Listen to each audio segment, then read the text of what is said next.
우리 지난주에 나눴던 베드로전서 5장 10절 말씀, 요절 말씀입니다.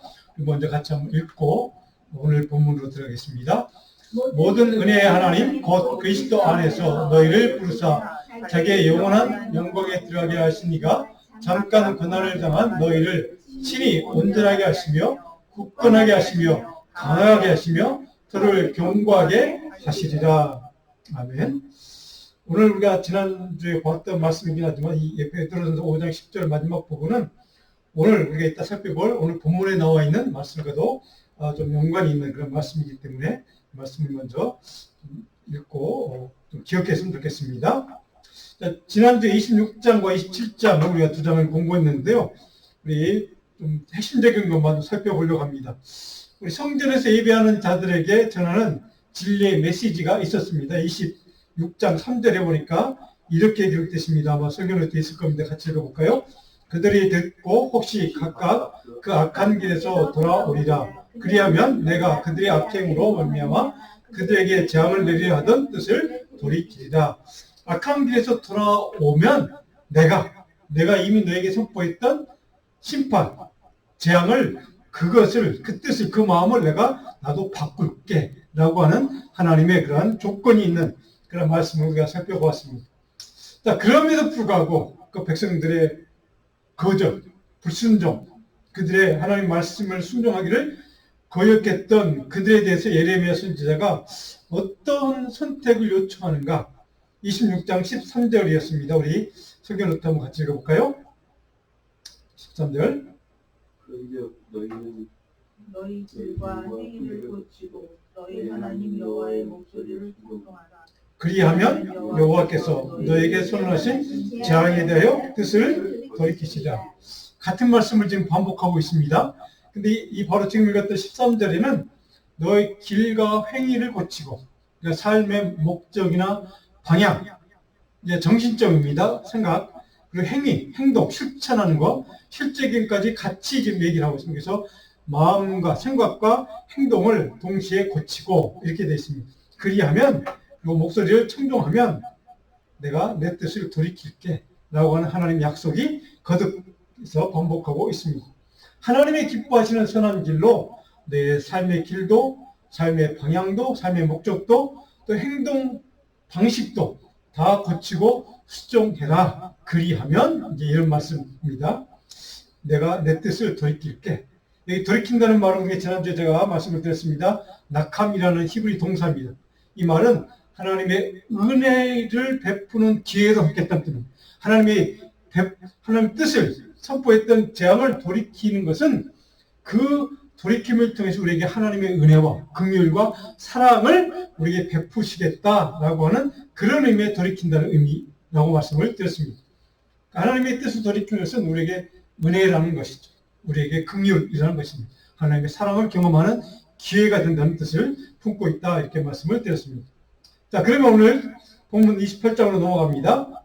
첫 번째로 거짓 선지자 하나니아라는 인물이 등장합니다. 그리고 예레미야와 영적인 전쟁을 하는 장면이 17절까지 쭉 기록되어 있습니다.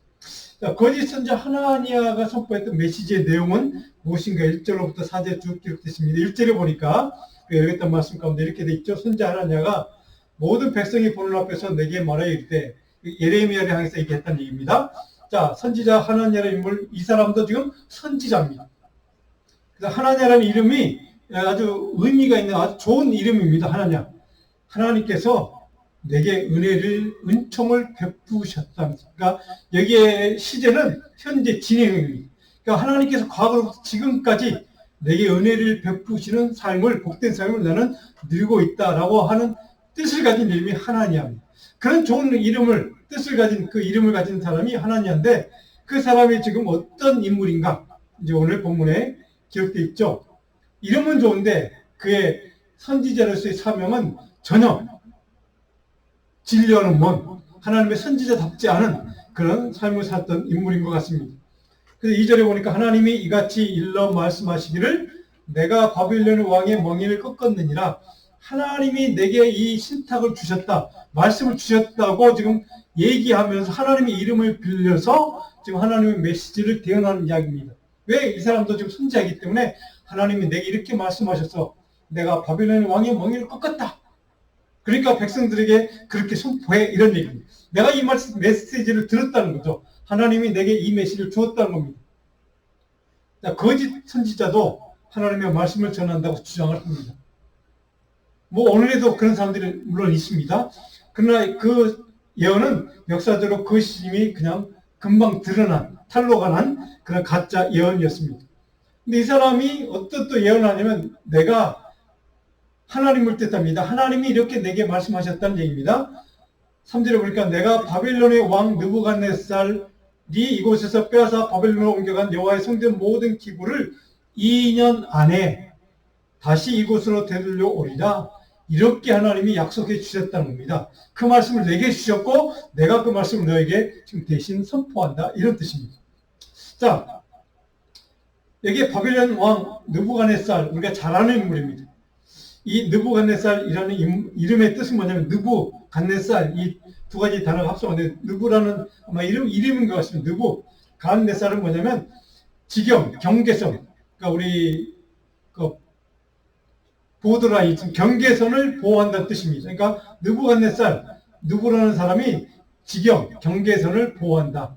물론 자기 민족의 경계선이기도 하지만 하나님의 사용하는 도구로 지금 이 사람은 지금 이스라엘 백성들, 그들의 불신앙과 불순종에 대한 책망의 통로로 쓰임받는 인물이었기 때문에 바로 이 사람이 바로 하나님의 백성들을 그들의 믿음의 지경을 보호하는 사람, 이렇게 해석을 하면 맞을 것 같습니다. 그래서 느부갓네살 이름은 그런 의미의 이름을 가진 사람으로 하나님에 의해서 이스라엘 백성들을 책망하는 도구로 쓰임받는 그런 사람입니다.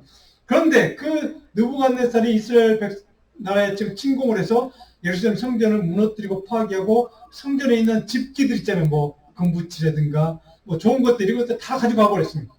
그리고 사람들도 잡아가고. 이제 그거를 지금 얘기하는데 2년 안에 다시 되돌려 놓기로 하나님이 내게 약속했다는 겁니다. 이것이 거짓 예언이죠. 거짓 신탁을 받은 겁니다. 자기의 생각, 자기의 인기를 위해서, 얻기 위해서 사람들에게 듣기 좋은 얘기를 하는 거짓 예언자가 지금 이 하나냐라는 인물입니다. 우리가 아는 것처럼 실제로 이스라엘 백성들 바빌론에 포로 잡혀가서 70년 동안이나 그들은 포로 생활을 했습니다. 70년이 되어서 지나서 그들은 해방받습니다. 페르시아 제국 고레스 왕의 칙령에 의해서 그들은 이제 해방을 받는데, 우리가 아는 것처럼 바로 이 하나냐의 예언은 2년 만에 다 되돌릴 것이야 라고 하나님이 약속했다는 말은 거짓입니다. 그런데도 하나님이 이렇게 내게 말씀하셨어. 하나님의 이름을 도용하는 겁니다. 하나님의 이름을 이용해 먹는 겁니다. 남용하는 겁니다. 오용하는 겁니다. 이것이 거짓 예언자들, 지금으로 얘기하면 뭐 많은 이단들, 이단의 교주들, 그런 사람들이 하는 바로 이단 사설들이 바로 이런 내용들입니다. 이게 멍에를 꺾다라는 말입니다. 꺾는다는 말은 완전 산산조각 내버린다는 뜻입니다. 내가 바로 바벨론 그 왕 느부갓네살, 바로 그 나라를 산산조각 내버릴 거야 라고 하나님이 내게 약속했다는 겁니다. 자, 완전히 조각내어 버린다라고 약속하셨고, 이렇게 내가 지금 너에게 선포하는 말씀은 하나님이 주신 거예요. 이것은 사람들의 인기를 끌기 위한 구호, 선전 도구일 뿐입니다. 거짓된 예언으로서 사람들의 환심을 사고 박수갈채와 칭찬을 듣고자 바로 이런 메시지를 선포하는 존재가 바로 거짓 예언자들이 했던 일이라는 것입니다. 사람들의 인기를 얻기 위한, 인기에 영합한, 그러니까 정치인도 아니면서 영적인 리더이면서도 동시에 사람들의 인기를 끌기 위해서 이런 거짓 메시지를 선포했던 인물, 바로 그 사람이 하나님. 요즘 한국에서 보니까 포퓰리즘, 정치인들 포퓰리즘 이런 단어를 많이 쓰더라고요. 바로 그런 의미입니다. 그러나 역사의 현실은 전혀 달랐던 것을 우리는 실제로 역사의 기록을 통해서 잘 알고 있습니다. 도대체 왜 그가 선포했던 메시지에 하나님이 내게 말씀하셔서 바벨론 왕 느부갓네살을 바로 산산조각 깨뜨릴 거라고 내게 선포하시고 말씀하시고 너에게 대언하라고 말씀해 주셨어 라고 했던 그 이야기가 왜 말이 안 되냐면, 바로 하나님의 권능, 하나님의 능력만이 바벨론 왕이라는 그가 갖고 있는 이 멍에를 꺾을 수 있기 때문에 그렇습니다. 오직 하나님의 능력만, 바로 하나님의 그를 사용한 도구였기 때문에 하나님의 능력만이 그를 무너뜨릴 수 있다는 사실입니다. 그런데 바로 그 이 하나냐는 하나님이 그렇게 한다고 내게 약속하셨어라고 하는 거짓 예언을 지금 하고 있습니다. 자, 그런 거짓 예언에 대해서 참 신실한 하나님의 종 예레미야는 어떻게 응답을 하는가? 5절로부터 9절까지 쭉 기록됐습니다. 5절에 보니까 이렇게 기록이 됐습니다. 선지자 예레미야가 선지자 하나님에게 말하니라 대답을 하는 겁니다. 6절에 보니까 아멘 여호와는 이같이 하옵소서 여호와께서 내가 예언한 말대로 이루사 여호와의 성전 기구와 모든 포로를 바벨론에서 이곳으로 되돌려 오시기를 원하더라. 하나님이야 그래 네가 예언한 네가 받았다는 그 하나님의 메시지 신탁처럼 그렇게 되었으면 좋겠어. 2년 만에 우리 백성이 다시 해방되어서 성전의 기물도 다시 돌아오고 제자리를 찾아오고 우리 백성 포로 잡혀갔던 백성도 다시 되돌아왔으면 좋겠어. 네 말대로 되면 얼마나 좋겠니라고 하는 두렁조의 지금 이야기랑 역설적인 표현입니다. 그래 네 말이 맞다고 그렇게 되면 좋겠어. 근데 2년 만에 그렇게 일이 일어난다고 하는 내 이야기, 네가 받았다는 그 예언은 거짓이야 라고 하는 게 예레미야의 지금 그런 어떤 그에 대한 그 반응이었습니다. 자, 우리가 아는 것처럼 지금 이 시대에 거짓 선지자들 혹은 이단 교주들 그런 사람들이 선포하는 것도 종말은 언제 이루어진다 맨날 이런 것까지 우리 90년 초에 다미 선교회처럼 자 언제 이루어진다라고 선포했던 수많은 이단의 교주들 거짓 예언자들 선지자들 많이 있습니다. 자 근데 우리가 그 사람들 거짓인 것을 알 수 있는 것은 정확한 증거는 어떻게 합니까? 그들이 선포했던 그 시간이 지나면 압니다. 그렇죠? 언제 종말이 온다? 언제 예수님이 다시 오신다? 선포했는 그 시간과 때가 있는데 그 시간이 지나면 자연히 네 가짜구나. 네 거짓이구나. 그래서 그냥 참인가 거짓인가 명명백백하게 드러난다는 거죠. 자, 마찬가지입니다. 이 하나님이라는 인물도 그런 인물이었습니다. 2년 안에 그런 일이 일어날 거라고 선포했던 그 거짓 예언도 2년이 아니라 70년 동안 지속된 것을 우리는 역사적인 사실을 통해서 우리는 잘 알고 있습니다. 자, 그런 예레미야가 네가 좀 네 말대로 됐으면 좋겠어. 그러나 네 예언은 거짓이야. 가짜야. 라고 하는 그 예레미야의 선포에 대해서 반응에 대해서 이 거짓 선지자 하나냐가 어떻게 반응한지 10절과 11절을 보니까 이렇게 반응을 합니다. 11절 모든 백성 앞에서 하나냐가 말하여 이르되 여호와께서 이같이 말씀하신다. 내가 2년 안에 또다시 강조하죠. 하나님이 분명히 말씀했어. 2년 안에 분명히 우리 나라를 다시 되돌릴 거라고. 성전을 다시 찾게 할 거라고. 우리를 해방시켜 줄 거라고 이렇게 하나님이 약속하셨고 느부갓네살 바벨론 왕 느부갓네살 멍에를 여호와께 하나님이 꺾어버린다. 산산조각 내버린다라고 분명히 내게 말씀하셨어요. 자기 체면이죠. 바로 이런 인물들이 바로 이단 교주들이 하는 이야기입니다. 그래서 그들의 특징이 뭡니까? 하는 얘기만 계속 반복합니다. 성경 구절도 자기들 아는 것만 자기 이론에 맞는 것만 계속해서 반복합니다. 왜요? 그것을 얘기하자면 자기들 이론이 성립이 안 되거든요.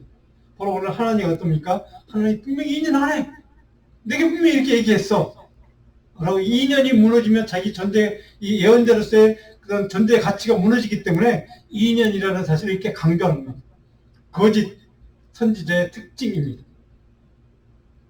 그런데 마지막 11절 마지막 중요한 말씀이 그 말을 들은 다음에 예레미야가 어떻게 반응한지 보면 선지자 예레미야가 자기의 길을 갑니다. 그렇게 논쟁을 한 다음에 하나니야와 얘기가 안 되는구나. 타협할 수가 없겠구나. 저 사람이 내 말을 듣지 않겠구나. 하나님의 거짓 선지자의 길을 돌이키지 않겠구나라고 판단을 했던 것 같습니다. 그래서 예레미야 자기의 길을 갔다. 예레미야 성품을 우리가 여기서 알 수 있습니다. 거짓과는 결코 타협하지 않는다. 가짜와는 절대 적당하게 타협하지 않는 예레미야 하나님의 참된 선지자의 모습을 볼 수 있습니다. 오늘 우리에게 필요한 믿음의 태도가 이것입니다. 가짜와는 거짓과는 그것이 아무리 좋은 이야기일지라도 바로 그것과는 결코 타협하거나 그것을 받아들이거나 용인해서는 안 된다는 겁니다. 그래서 우리가 이단과 싸워야 될 이유가 바로 여기에 있습니다. 아무리 그들이 좋은 얘기, 사람들 혹하는 얘기 정말 그렇게 되면 좋겠어. 근데 그게 가짜라면 절대 우리는 거기에 타협하거나 넘어가거나 미혹되어서는 안 된다는 사실. 바로 예레미야의 담대한 믿음과 순종과 헌신의 모습을 우리는 발견하게 됩니다. 다른 말로 하면 하나님이 함께 하시고 인도하시는 옳은 길로만 가는 예레미야의 모습. 오늘 우리 믿음의 성도들에게 필요한 신앙의 태도입니다. 우리 영적인 리더들에게도 이 모습이 오늘 이 시대에, 혼돈의 시대, 미혹의 시대, 바로 불안한 시대, 미래에 대한 염려와 근심과 걱정으로 가득한 이 시대에 바로 오늘 우리에게 필요한 영적인 태도가 바로 이런 예레미야의 태도다. 저는 그렇게 믿습니다. 자, 여러분들에게 이런 결코 타협하지 않는 이런 믿음의 태도, 순종의 태도, 하나님과 동행하는 말씀에 순종하는 이러한 믿음의 모습이 우리에게 충만하기를 간절히 소원합니다. 자, 그렇다면 이런 믿음의 모습을 우리는 진리와 동행한다고 합니다. 바로 우리가 성경 한 두 구절만 찾아보려고 합니다. 시편 86편 11절 우리 같이 한번 읽어볼까요? 시편 86편 11절. 여호와여 주의 도를 내게 가르쳐서 내가 주의 진리에 행하오리니 일심으로 주의 이름을 경외하게 하소서. 내가 주의 진리에 행하오리니. 이 시편 기자는 진리와 더불어서 진리대로 따르며 순종하며 살겠습니다 라고 이렇게 고백합니다. 그러니까 진리대로 따른다는 것, 이것이 중요하다는 것.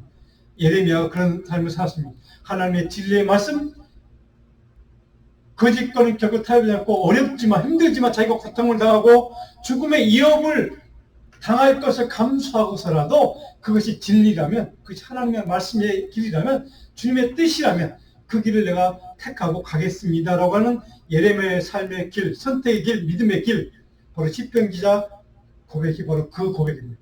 주의 진리에 행할 것입니다. 내가 어떤 위험을 당할지라도 진리의 말씀대로 순종하고 따르고 일심으로 전심을 다해서 그 길만을 가기로 내가 결정했습니다. 오늘 우리 성도들에게 이런 담대함, 견고한, 흔들리지 않는 믿음의 모습. 바울사도 디모데전서 3장 15절에서 우리에게 이렇게 권면합니다. 같이 한번 읽어볼까요? 만일 내가 지체하면 너로 하여금 하나님의 집에서 어떻게 행하여야 할지를 알게 하려 함이니 이 집은 살아계신 하나님의 교회요 진리의 기둥과 터니라. 바로 디모데전서 3장 14절에 보면 디모데에게 이 서신을 내가 쓴 목적을 얘기합니다. 내가 이 편지를 너에게 쓴 이유는 내가 만일 지체해서 너한테 빨리 가지 못할 때 네가 이렇게 했으면 좋겠다라고 그것을 위해서 내가 이 편지를 쓴다라는 얘기입니다. 근데 그 내용이 뭡니까? 너로 하여금 하나님의 집에서 어떻게 행해야 할지를 알게 함이, 맞죠? 그 다음에 그 집은 뭐냐? 살아계신 하나님의 교회입니다. 그리고 그 교회는 진리의 기둥과 터라는 겁니다. 진리, 하나님의 생명의 말씀만이 기준이고 그것만이 근거고 그것만이 교회의 가장 핵심이요 기둥이요 바로 터라는 그 사실을 이렇게 강조하고 있다는 사실입니다. 진리의 기둥, 진리는 뭡니까? 예수 그리스도, 생명의 말씀, 다른 말로 하면 복음입니다. 복음만이 교회의 기둥이요 터가 되어야 한다는 것입니다. 바로 이것이 오늘 이 시대, 우리 교회의 시대, 오늘 모든 우리 코로나 이후 시대를 살아가는 모든 세계에 흩어진 교회 성도들에게 필요한 메시지라고 저는 믿습니다. 이 집, 하나님의 교회, 그것은 하나님의 진리가 기둥이 되어야 되고 진리의 말씀, 복음이 터가 되어야 한다는 사실입니다. 그 어떤 이단 사설도 아무리 우리에게 듣기 좋은 말씀일지라도 그것이 거짓이라면, 그것이 성경의 말씀과 배치되는 것이라면 결코 그것과는 타협해서는 안 된다는 사실. 이것이 바로 바울이 디모데에게 권면하는 말씀의 요지입니다. 그 목적입니다.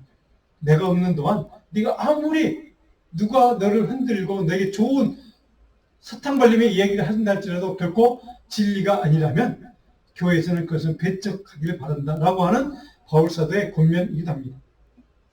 자, 거기에 대해서 거짓 예언자 하나냐에 대한 하나님의 최종 판결이 나옵니다.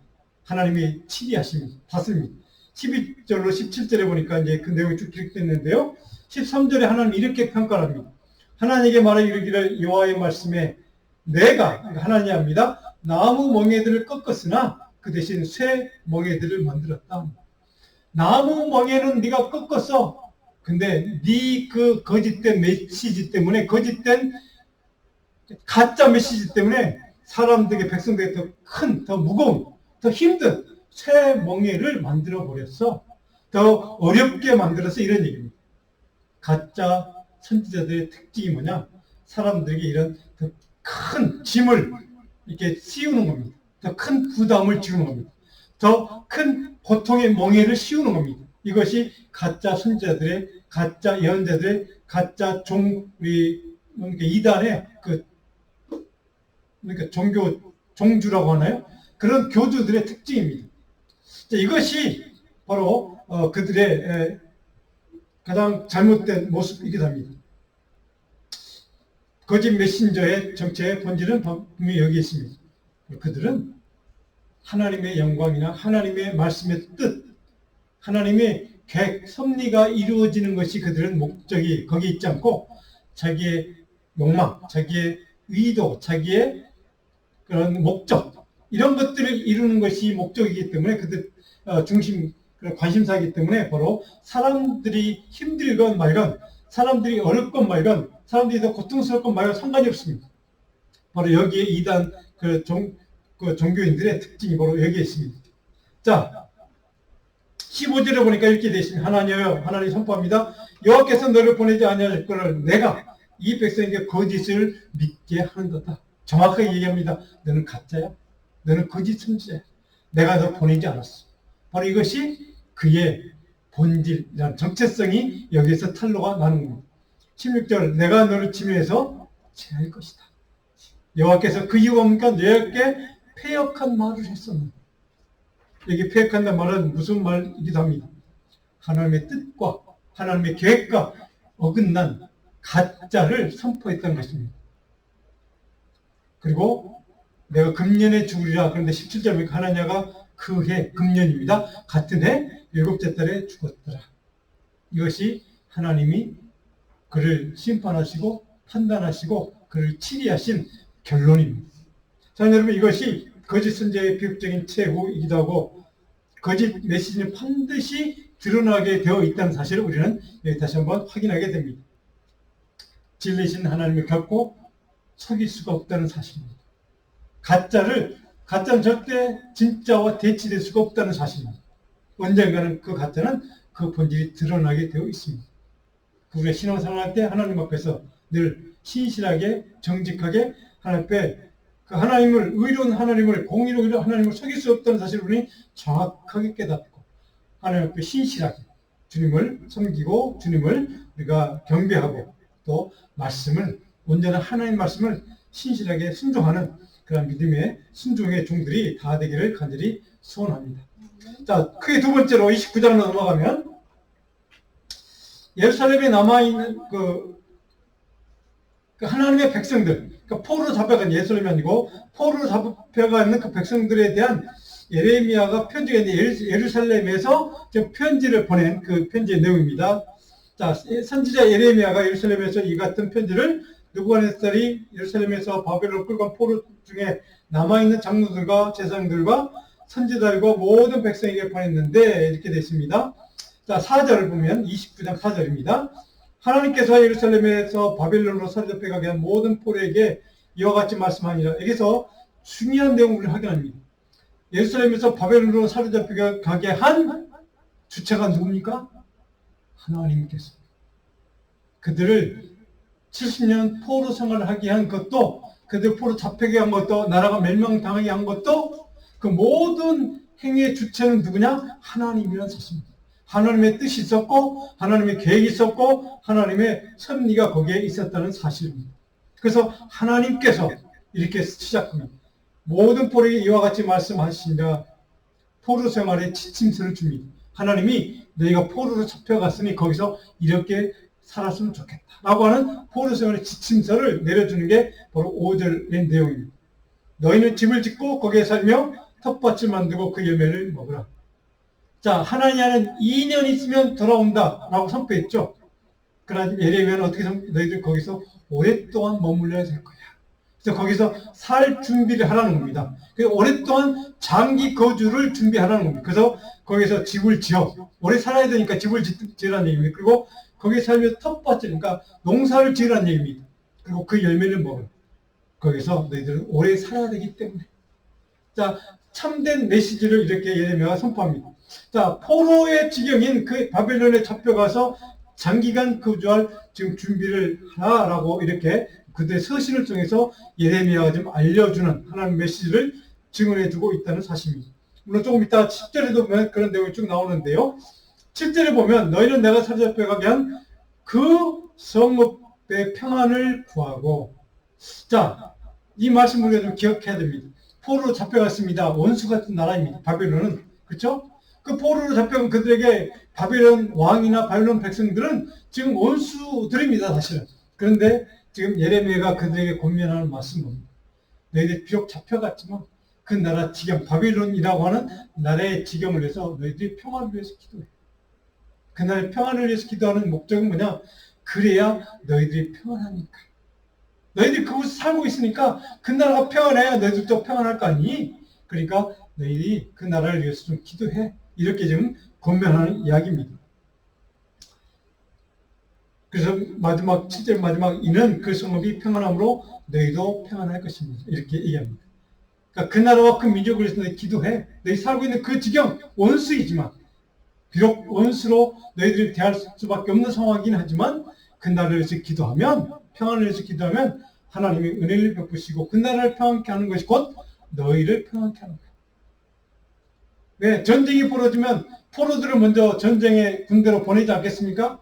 칼바지로 보내겠죠. 그렇죠? 자기 나라 백성들보다는. 그러니까 너희 그 나라가 평강해야 너희들도 평안할 수 있어. 이제 이렇게 예레미야가 권면하는 설득하는 거죠. 그렇게 기도하라고 설득하고 있습니다. 자, 10절에 이제 중요한 얘기 나옵니다. 바벨론에서 70년이 차면 하나님이 주체라는 말씀 아까 드렸죠? 70년이 차면 하나님이 이미 시간까지 정해놨다는 얘기죠. 70년이 차면 그때가 되면 다른 말로 하면 하나님의 때가 되면 하나님의 시간표가 되면 그때에 내가 너희를 돌보고 나의 선한 말을 너에게 성취해 약속을 이루어서 너희 이곳으로 돌아오게 할 거야. 근데 중요한 것은 70년이라는 시간. 하나님의 때가 있다는 겁니다. 너희들이 70년 동안 내가 너에게 허락한 시간이라는 겁니다. 자, 중요한 것은 이 말씀을 통해 70년이라는 그 시간을 왜 바벨론 포로로 잡혀가게 했을까? 왜 그날의 식민지가 되겠을까? 70년이라고는 제2차 광야의 시기를 통과해야 한다는 뜻입니다. 이스라엘 백성들에게서 바로 그들의 불순종과 하나님을 거역했던 그 죄의 모습 때문에 하나님께 심판하셨고 돌이키기를 원하시는 그 목적을 위해서 하나님이 이렇게 지금 70년이라고 하는 제2의 이스라엘 백성들에게 광야의 시간을 허용하셨다는 뜻입니다. 왜? 하나님께로 돌이키는 새로운 영적 훈련의 시간을 너희들은 통과해야 한다는 의미입니다. 광야의 시간을 통과하는 것은 바로 너희들이 다시 한번 바벨론 식민지라고 하는 그 광야의 시간을 통해서 다시 한번 하나님께로 돌이키는 시간, 영적인 성숙의 시간, 영적인 돌이킴의 시간, 바로 언제나 순종의 훈련과 연단을 받는 시간이 바로 70년 바벨론이라는 광야의 시간이 될 것이다. 또 다른 차원의 광야의 훈련과 연단과 광야 학교의 바로 시간을 그들에게 허락하셨다는 의미이기도 합니다. 그래서 아까 제가 강조했던 것, 하나님이 주체라는 의미. 하나님이 그렇게 광야의 훈련의 시간, 연단의 시간, 광야 학교를 그렇게 그들에게 허용하셨다는 뜻입니다. 이스라엘 백성들의 민족 역사에도 그렇게 하나님 필요할 때, 돌이키기를 원하실 때, 그래도 말을 안 들을 때 이렇게 광야의 시간을 그들이 허용하시는 하나님. 오늘 우리 인생에도 이런 광야의 시간이 때로는 있다는 사실. 목적은 어디 있습니까? 하나님 앞에 연단의 시간, 훈련의 시간, 돌이킴의 시간. 하나님의 믿음의 자리, 순종의 자리에 다시 설 수 있도록 허용하시는, 훈련하는 시간. 그 11절과 14절의 내용은 그래서 오늘 우리가 좀 가장 중요한 말씀드리기 때문에 한 절 한 절 우리 좀 29장 11절부터 한 절씩 좀 읽어봅니다. 이 29장 11절을 먼저 같이 읽습니다. 여호와의 말씀입니다. 너희를 향한 나의 생각을 내가 아노니 평안이요 재앙이 아니라 너희에게 미래와 희망을 주는 것이라. 말씀하니까 여러분 좋아하는 말씀이기도 저도 좋아하는 말씀입니다. 너희를 향한 내 생각, 너희에게 광야의 시간, 70년이라고 하는 훈련의 시간, 연단의 시간, 돌이킴의 시간을 허용한 이유, 그 목적은 이거야. 너희를 향한 내 생각, 너희 알지 않니? 평안을 주는 것이 내 목적이야. 내 생각이야, 내 뜻이야. 재앙이 아니야. 너에게 미래와 희망을 주기 위해서 광야의 연단의 시간과 돌이킴의 시간을 내가 허용하는 목적이야. 라고 하는 것을 하나님이 신약성에 정확하게 이렇게 선포해 줍니다. 그래서 우리 그리스도인들에게는, 믿음의 사람들에게는 인생의 광야의 시간이 바로 하나님의 은혜의 시간이고, 하나님의 말씀의 순종을 배우는 시간이고, 하나님의 평강을 위해서 기도하는 시간이고, 바로 우리에게 하나님이 허용하시는, 예비하시는, 하나님이 계획하시는, 섭리하시는 미래의 희망을 깨닫는 시간. 그런 복된 시간이 광야의 시간인 것을 우리가 믿고 그 광야의 시간들을 통과하기를 바라는 것. 이것이 하나님이 믿음의 백성들에게 평안을 주기 위한다는 말씀입니다. 저는 저와 여러분들이 이런 믿음이 정말 충만했으면 좋겠습니다. 하나님, 내 인생에 우리 가운데 광야의 시간이 없을 수는 없지만 그 시간을 통해 내가 하나님 앞에 온전히 돌이키고 하나님 앞에 순종의 법을 배우고 하나님의 말씀 앞에 온전히 서서 하나님의 인도하시는 그 길로 순종하며 따라갈 수 있는 믿음의 길, 순종의 길, 예레미야와 같은 그런 경관 말씀 앞에 순종하는 법을 배우는 복된 시간이 되기를 간절히 소원합니다. 또 믿음이 강해지고 또 하나님의 은혜가 더 충만해지고 또 하나님 앞에서 큰 소명을 하나님 앞에 받는 그러한 믿음의 신실한 종들이 다 되면 좋겠습니다. 자, 12절, 13절 같이 읽어봅니다. 너희가 내게 부르짖으며 내게 와서 기도하면 내가 너희들의 기도를 들을 것이요 너희가 온 마음으로 나를 구하면 나를 찾을 것이요 나를 만나리라. 아멘. 바로 이 시간이 광야의 훈련 시간, 연단 시간. 하나님께 나 찾아오라는 겁니다. 내게 와. 내게 돌이켜. 네가 무엇을 구하든지 간절한 마음으로 구하는 것 내가 다 들을 거야. 나를 좀 만나러 와봐.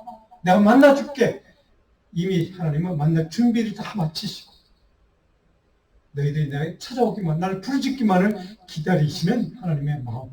사랑 여러분, 이것이 오늘 우리 주님의 마음인 것을, 주님의 생각인 것을, 주님의 뜻인 것을 우리 좀 다시 한번 마음속에 깊이 깨달았으면 좋겠습니다. 우리 사랑하시는 아버지 하나님, 이미 준비하고 계신 차례 주셨다고 바로 그냥 총소리만 나기를 기다리고 계신 그 하나님, 바로 그분의 마음과 뜻을 우리가 오늘 좀 간절한 기쁜 마음으로 같이 깨닫고 이 말씀대로 우리가 기도했으면 좋겠습니다.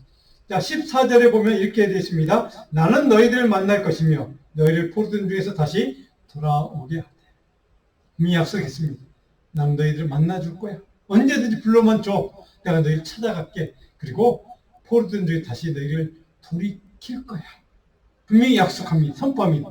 나는 그렇게 결정했어. 그렇게 결단했어. 라고 하는 하나님의 회복의 약속. 오늘 이 치유와 회복의 약속이 오늘 저와 여러분들의 삶에도 날마다 이 약속이 충만하게 부어지기를 간절히 소원합니다. 우리 인생에 주시는 하나님의 회복의 약속. 우리를 고쳐주신다는 약속.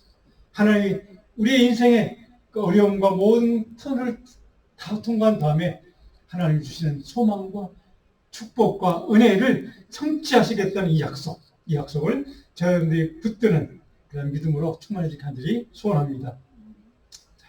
중요한 것은 우리가 온 마음과 뜻을 다해 전심으로 하나님께 나아가느냐, 하나님을 부르짖느냐, 하나님을 갈망하고 찾느냐. 여기에 우리의 숙제라는 사실을 오늘 예레미야는 우리에게 깨닫게 하십니다. 자, 포로된 그들의 영적인 문제가 무엇인지 9절에 보니까 이렇게 얘기합니다. 너희들이 내 말을 듣지 않았기 때문에 우리가 계속 반복해서 지금 말씀이 나오고 있습니다. 그런데 20절에 보시면 그런즉 내가 예루살렘에서 바벨론으로 보낸 너희 모든 포로여 여호와의 말씀을 들을지어다. 그렇죠? 다시 한번 반복되겠습니다. 내 말을 좀 청종해, 순종해 라고 하는 하나님의 권면의 말씀, 이렇게 간절하게 이렇게 권면하고 있습니다. 자, 세 번째로 마지막 29장 24절 32절 그 단락에 보면 스마야라는 인물이 등장합니다. 스마야. 물론 이 사람도 거짓 선지자 중에 한 사람입니다. 그 사람이 이제 거짓 선지자로 이제 이렇게 등장을 하는데 하나님이 그에 대한 심판이 거짓 선지자에 대한 거짓 메신저에 대한 하나님의 심판을 다시 한번 보여주고 있습니다. 그래서 32절에 보니까 같이 한번 읽을까요? 마지막 29장 32절 말씀 같이 있습니다. 그러므로 여호와께서 이와 같이 말씀하십니다. 보라, 내가 그의 사람 스마야와 그의 자손을 벌하리니 그가 나 여호와에게 패역한 말을 했기 때문에 이 백성 중에 살아남을 그의 자손이 하나도 없을 것이다. 내가 내 백성에게 행하려 한 복된 일을 그가 보지 못하리라 하셨느니라. 이것은 여호와의 말씀입니다. 여호와께 패역한 말을 했던 사람도 있죠. 아까 하나님. 그 패역한 말을 했던, 여기서 패역한 말을 했는 하나님의 말씀과는 전혀 반대되는, 상치되는 거짓 메시지를 전했다는 겁니다.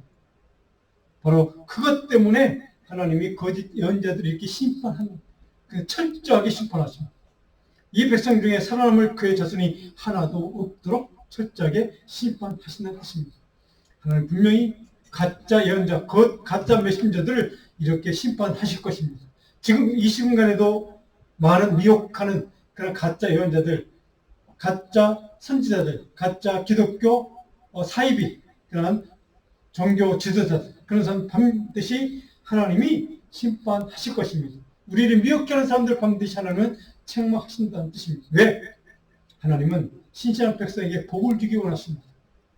말씀에 순종하는 하나님의 사람들에게 하나님은 분명히 복을 주실 계획을 갖고 있습니다. 그 평안과 미래에 대한 소망과 기대를 주시기로 결정하셨습니다. 그런데 그것을 받지 못하도록, 누리지 못하도록 미혹하게 만드는 사람들 어째 하나님 심판하지 않겠습니까? 오늘 미래에 대한 불안과 염려와 걱정하는 이 시대, 많은 사람들이 그렇게 살아가고 있는 시대, 우리 성도들에게, 저 여러분들에게 하나님의 평안의 메시지, 미래에 대한 소망의 메시지, 이 메시지를 아멘으로 화답하고 그 말씀을 우리 믿음의 물줄기로 붙들고 그 말씀을, 약속의 말씀을 붙들고 오늘 제가 기도했으면 좋겠습니다. 오늘 디모데전서 3장 15절 말씀, 아까 보았던 말씀이 묵상할, 한 주 동안 묵상할 요제의 말씀입니다. 우리 이 말씀을 좀 기억하고 마음속에 간직하면서 조용히 찬송 하나를 좀 드리고 기도하고 주기도 마치려고 합니다.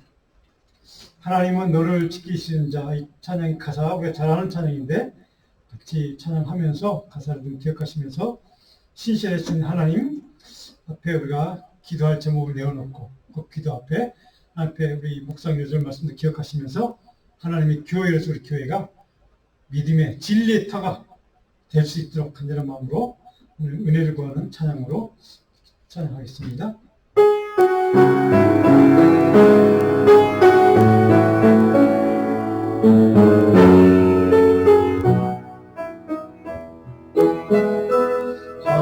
하나님은 너를 지키시는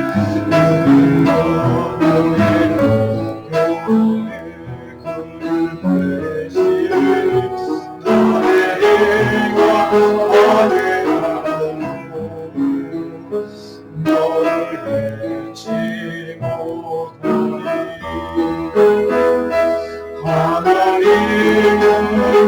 교회 그를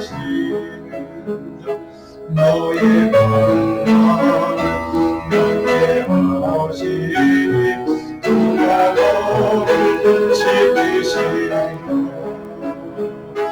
너의 주님을 지키시리라. 눈을 들어 저를 보라. 너의 도움 어디서나 천들이 너를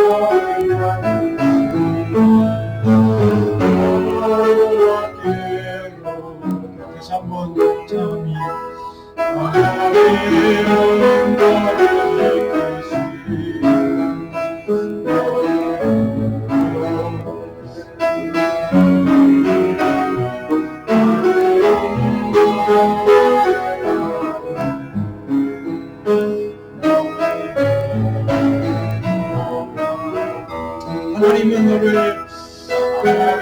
하나님은 너를 지키시는 너의 만남 명예하시니